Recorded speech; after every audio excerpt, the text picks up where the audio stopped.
भाजपा के मंत्री की हत्या की साजिश कौन रच रहा है, सुनिए पूरी प्रेस कॉन्फ्रेंस। वहीं पे विपक्ष के नेता के आने के बाद एफआईआर दर्ज क्यों हुई। आवाज हिंदुस्तान लाइव की ये खास सवालों की झड़ी और प्रेस कॉन्फ्रेंस को जरूर सुनिए। खास करके इस बुलेटिन को ज्यादा से ज्यादा शेयर, लाइक, सब्सक्राइब करना न भूलें। बेचैनी बढ़ गई है, अब ये मेरी हत्या की साजिश रच रहे हैं। और आपको बता दें कि जैसे ही मैं पुरसा हाल करके गाड़ी में बैठा, गाड़ी में बैठकर आगे आगे थानेदार की गाड़ी, एक स्कॉट की दूसरी गाड़ी, जिला की गाड़ी और पीछे मेरी गाड़ी, ये 3 गाड़ी वहां से निकल गई है। वो जो वीडियो दिखा रहे हैं श्रीमान तेजस्वी यादव, कितने झूठे राजनीतिक होंगे, इतने असत्य बोलकर एक आज प्रेस कॉन्फ्रेंस उन्होंने पटना में किया। और जो वीडियो दिखाया है प्रेस के माध्यम से, उसमें जिवेश मिश्रा का कहीं छाया नहीं, कहीं फोटो नहीं है, कहीं तस्वीर नहीं है। मैं आप सभी मीडिया के बंधुओं से करबद्ध प्रार्थना करता हूं कि जरा वो वीडियो मंगाइए। उस वीडियो में कहीं नहीं है। जो पत्रकार अपने को सो कॉल्ड पत्रकार कह रहे हैं, पत्रकार की गरिमा को भी गिरा रहे हैं, वो खुद कह रहे हैं कि देखो देखो मंत्री जी भाग रहे हैं, बिना जवाब दिए भाग रहे हैं, सायरन का इस्तेमाल करके भाग रहे हैं। जब मंत्री जी भाग गए तो मंत्री जी उन पर हमला कैसे कर दिए? मेरा सवाल। इस सवाल का जवाब श्रीमान तेजस्वी यादव जी दें कि जब वही पत्रकार कह रहा है मंत्री जी देखो बिना सवाल का जवाब दिए भाग गए। मंत्री जी ऐसे व्यक्ति हैं कि मंत्री जी काम करके जवाब देते हैं। मंत्री जी बरगोले के जैसा जाकर के, जिसने कुछ नहीं किया हर दिन एक वीडियो बनाकर डाला है, जिसने काम किया है वो प्रमाण लेकर आता है और प्रमाण के साथ प्रेस करने की हिम्मत जुटाता है। ये लिखित किताब है जो मैं कुछ मीडिया के साथी जिनको चाहिए होगा उनको मैं देने की हिम्मत रखता हूं। और ये बिहार सरकार के साइट का टेंडर है, जिस रोड के हवाले से मेरी हत्या करने की साजिश रची गई थी, वो ऑलरेडी स्वीकृत रोड है, इकरारनामा हुआ पड़ा है। इसकी कॉपी भी अगर आपको चाहिए तो मैं आपको देने के लिए तैयार हूं।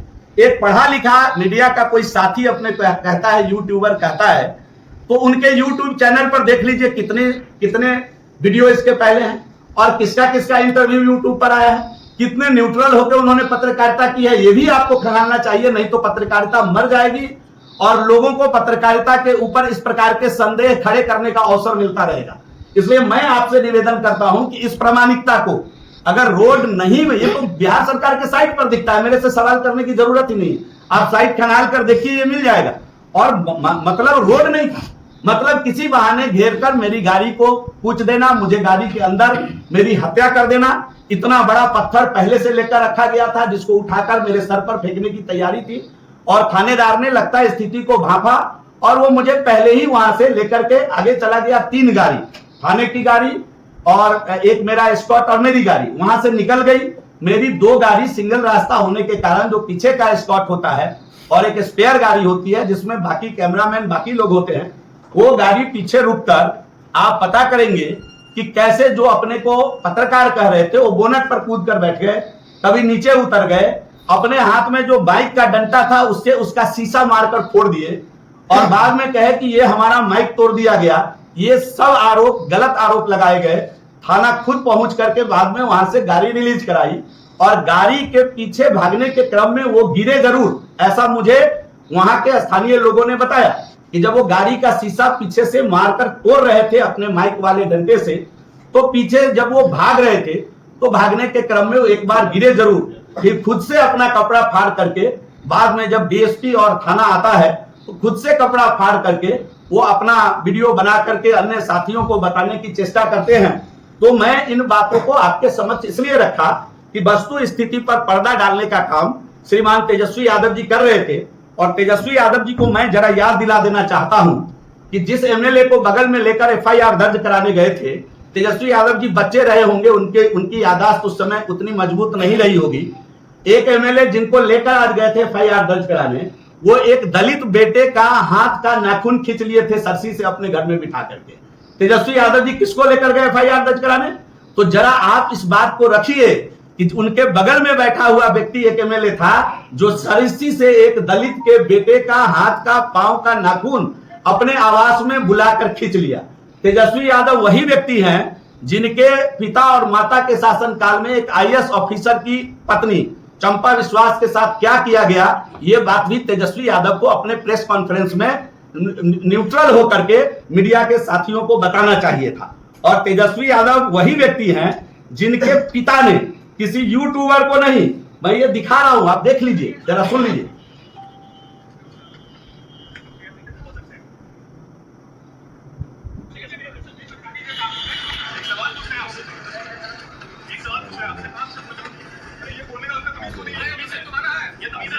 सुन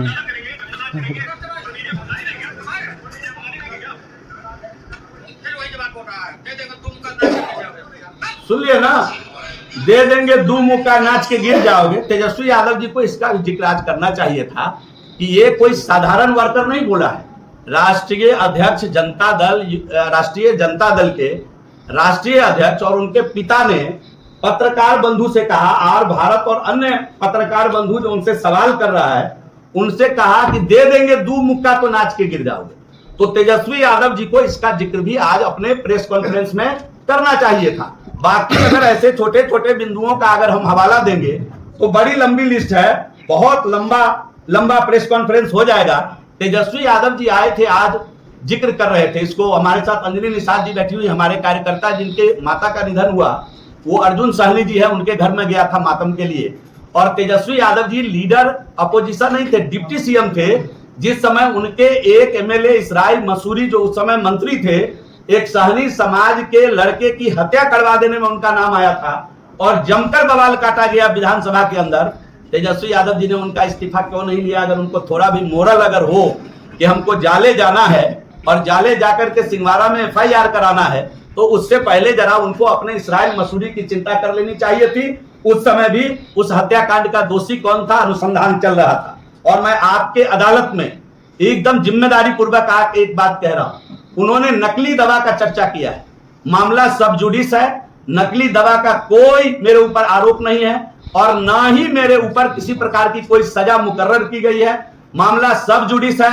मैं तेजस्वी यादव जी को नोटिस भेजने वाला हूं, कल से परसों तक डिफेमेशन का केस फाइल करूंगा। इसका भी जवाब श्रीमान तेजस्वी यादव जी देंगे, ये भी मैं आपको अभी यहां कहना चाहता हूं। और मैं उनको एक बात और याद दिला देना चाहता हूं, बड़े भाव से एक कार्यकर्ता उनको मिलने गया था हेलीपैड पर। आप लोग के जो कंपनी है उसका कैमरा जरूर कैद किया होगा। हाथ पकड़ के झुला के, जैसे आदमी ये फेंकता है बैट बॉल जैसे घुमाता है, हाथ पकड़ के हेलीपैड से झुला करके उस बेचारे को फेंक दिए थे। तेजस्वी यादव जी को याद रखना चाहिए था कि वो भी एगो अति पिछड़ा का बेटा था। तेजस्वी यादव जी को ध्यान रखना चाहिए। तेजस्वी यादव जी को ध्यान रखना चाहिए कि इसराइल मसूरी के ऊपर जो हत्याकांड का आरोप लगा था वो भी एक सहनी समाज का बेटा था, उसको ध्यान रखना चाहिए था। मैं किसी विवाद में नहीं हूं, मेरा किसी विवाद से कोई लेना देना नहीं है। कल ये कुछ लोग ऐसे थे जिनके द्वारा एकदम हत्या की साजिश रची गई थी। भगवान ने मुझे बचाया, पुलिस की तत्परता ने मुझे उस जगह से, मैं पहले ही निकल गया था, मेरे साथियों को भी निकाला। उनका जो साजिश था उसका पर्दाफाश हो गया। मैं पुलिस से और सरकार को भी मैंने कहा है कि इसका एकदम दूध का दूध, पानी का पानी कराए, एकदम सही तरीके से इसका अनुसंधान हो और इसकी पूरी तत्परता के साथ जांच हो। क्योंकि जो वीडियो दिखाया गया है उसमें कहीं हमारी छाया मात्र भी नहीं है।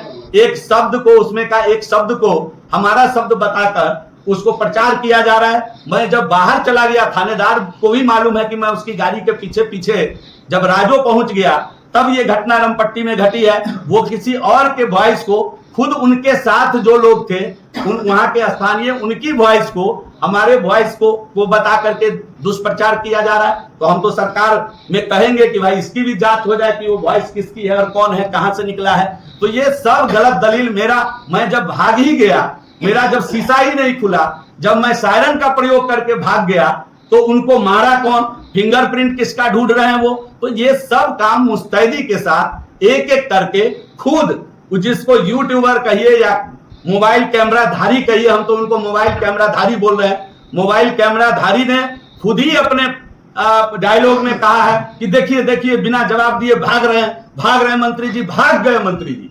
जब भाग ही गए तो उनको मारा कौन, उनके ऊपर आरोप किसके ऊपर वो लगा रहे हैं। तो ये सब चंद सवाल हमारे हैं जिसको जरूर प्रशासन अपने स्तर से इसकी जांच भी करेगी। और हम तो चाहते हैं कि इसका दूध का दूध, पानी का पानी हो।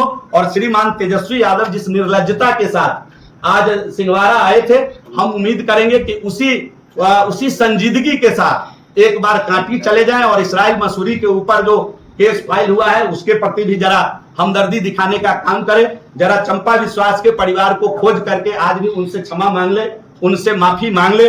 जिस पत्रकार को, न्यूज चैनल, नेशनल चैनल के पत्रकार को उनके पिताजी ने बोला कि दू मुक्का मारेंगे घुमा के कि नाच के गिर जाओगे, उससे जरा नाच के माफी मांग ले तेजस्वी यादव जी। हम इन्हीं विषयों को लेकर के प्रेस कॉन्फ्रेंस किए हैं। ये सुशासन की सरकार है, ये एनडीए की सरकार है। अगर मैं भी दोषी होऊंगा तो मैं आपकी अदालत में कहता हूं मुझे सजा मिलनी चाहिए। अगर मैं दोषी नहीं हूं तो ये जितने लोग छल प्रपंच करने आए थे थाने तक, उन सब के खिलाफ भी सजा मुकर्रर हो, इस प्रकार की बात मैं प्रेस के माध्यम से करना चाहता हूं। वैसे जिस बंधु ने अपने को दोषी, जिस बंधु ने अपने को प्रचारित किया है, वो हमारे क्षेत्र के रहने वाले हैं, हमारे अनुज हैं, हमारे छोटे भाई हैं। चाहे वो यूट्यूबर हो, चाहे वो मोबाइल कैमराधारी, मोबाइल कैमराधारी, क्या बोलिएगा नया नया आजकल वो हो। हम सब आजकल तो जहां जाते हैं वहां लोग मिल जाते हैं, तो हम उनका पूरा सम्मान करते हैं। हमारे छोटे भाई जैसे हैं। उनको कुछ लोग बलि का बकरा बनाना चाहते हैं, अपनी राजनीतिक रोटी सेकने के लिए उनको आगे करके कुछ लोग उनके कंधे पर बंदूक रखकर चलाना चाह रहे हैं। हम एक ऐसे व्यक्ति को देख रहे हैं कि जिन्होंने, जिस व्यक्ति का दूर दूर तक वहां रहना नहीं हुआ, आगमन नहीं हुआ, जबरन उसको परेशान करने के लिए अंत में उसका नाम जुड़वाया है। तो ये सब एकदम मैं पुलिस प्रशासन और अपने शासन तंत्र को कहता हूं कि पूरी तरीके से इसकी निष्पक्ष जांच करा करके दूध का दूध पानी का पानी करे। इतना ही कहने के लिए मैं आप सभी बंधुओं को वीडियो वायरल हुआ था जिसमें आप कह रहे थे कि आप बंदूक लेके घूमिए पत्रकार थे। हमको जो खानदानी लोग हैं वहां के, ऋषि मिश्रा जी, वो तुरंत कूद करके आज तक 4.5 साल जाले में दिखे नहीं, किसी के सुख दुख में आए नहीं। जब चुनाव है तो चुनाव है, जब चुनाव आ गया तो कहानी बनाने का प्रयास कर रहे हैं। तो जनता मालिक, सब जाले की महान जनता एक एक चीज का फैसला करेगी और इन लोगों का दाल गलने वाला नहीं है। ये भी आप आज लिख कर रखें। सर, आपने कहा हत्या की साजिश हुई है, लेकिन आपने अभी तक कहीं कोई आवेदन नहीं दिया। नहीं, आवेदन मेरा पड़ा हुआ है। आवेदन हमको बताइए, आप एक बात बताए हैं अभी। FIR दूसरा सुन लिया गया। दूसरा तेजस्वी यादव ने सीधा सीधा आपकी गिरफ्तारी की मांग की है। गिरफ्तारी करने पे सीधा बिहार बंद होगा, नहीं तो इस्तीफा दे। तेजस्वी यादव को जितनी ताकत है, तेजस्वी यादव अपना काम करे, प्रशासन अपना काम करेगी। मैं तो खुद ही कह रहा हूं, मैं तो सरकार में शामिल हूं और मैं इतना निष्पक्ष तरीके से कहा हूं कि जो भी दोषी है उसको सजा दे प्रशासन। हम तो पुलिस जो वहां के थाना इंचार्ज है उनकी गाड़ी के पीछे निकला हूं। वो आगे निकले, मैं पीछे उनके साथ ही हूं। वो तो खुद ही विटनेस है कि मैं निकल गया हूं, उसके बाद कोई घटना ही नहीं। सवाल यही है, आवाज आ रही है आपकी भी वहाँ पे। मैं पूरी बात स्पष्ट कर दिया, शायद आप लेट आए इसलिए आप नहीं सुने हैं। मंत्री जी, एक वीडियो में हमारा वॉइस है ही नहीं, मैंने उसको स्पष्ट कर मंत्री जी, एक चीज बताइए, वो कैसे FIR हो गया? फिर हम ये जानना चाहते हैं। FIR जब आप पे हो सकता है, कई नहीं, ये दुखद है।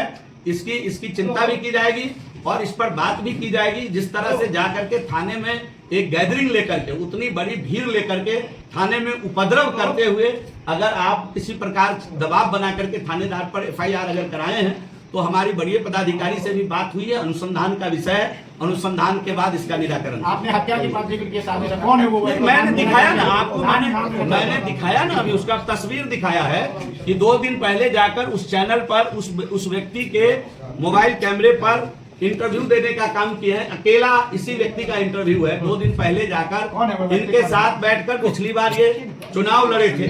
ये हैं, ये मशकूर अहमद उस्मानी जी हैं। आप देखिए उनका फोटो है उसमें।